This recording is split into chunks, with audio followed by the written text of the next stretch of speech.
Magandang oras mga kababayan, mga ka-Golden Boy. Nako, meron na namang napakalaking pasabog si Trillanes ngayon para kay BP Sara Lustay. Ito ang kanyang isusumiting mga ebidensya tungkol sa bank accounts ni Sara Duterte. Joint accounts ito with Digong at ito yung sinasabi niyang 52 billion na nasa bangko. At ito'y mabubuksan kapag ang ombudsman ang mag-request nito sa bangko. Kaya ito na, kapag naisumiti ito sa ombudsman at i-request ni Remulla na buksan ang mga account na yan, ay makikita yan sa publiko. At ano ang mangyayari? Well, iiyak si BP Sara dyan. Kaya sa karagdagang balita, narito ang ating kaibigang Corina Sanchez sa Bilyonaryo Channel, atin panoorin. May pasabog na darating na magbubuko sa umano'y malakihang pangungurakot ni VP Sara Duterte.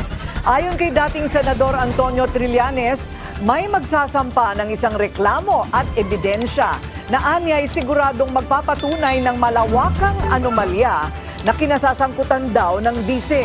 Ito raw ay malamang na ihahain sa susunod na linggo. Balita ko, meron pa daw kayong hindi pa inilalabas. Meron magpa-file, not necessarily ako, tungkol kay Vice President Sara Duterte, yung sa confidential funds niya. At yun na ang magiging daan para makuha yung mga bank accounts ni Sara. Pag nakita yon, makikita yung dividendo nila from the drug lords. Namin sinasabi ko noon pa, sila magkakapatid, binibigyan sila every 6 months. Tapos, meron pa sila makikitang iba dyan.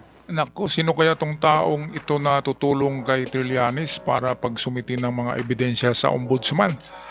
Kasi noon pa man ay kumpleto na yung mga papilis ni Trillanes diyan sa ebidensya eh. Meron siyang nakuhang mga kopya. Iwan ko lang kung paano niya nakuha yon. At total of 52 billion pesos bank accounts ni Digong at BP Sara. Ang mga pera na ito ay samut-sari yan, kahit saan-saan ang galing yan. Karamihan yan ay kay Michael Yang galing at sa iba pang inchik na koneksyon nila noon sa Parmali.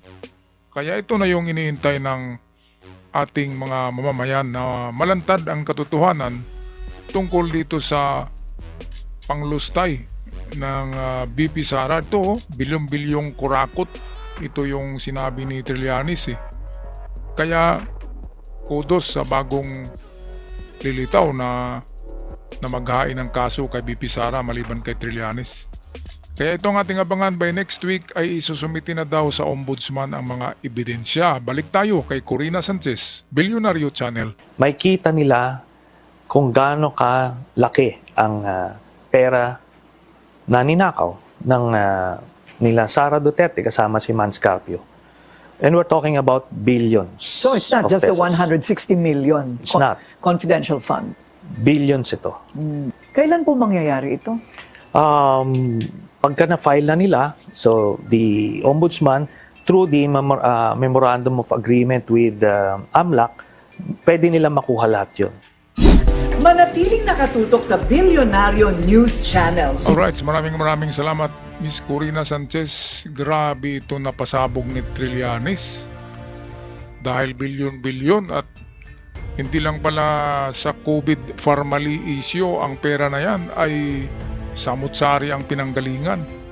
Kaya itong abangan natin by next week ay masampa na to eh. At kapag napabuksan ni Remulla sa AMLAC ang mga bank accounts na yan at makita ng publiko, ay wala nang muka na ihaharap si BP Sara. Ano pa bang muka na ihaharap, di ba?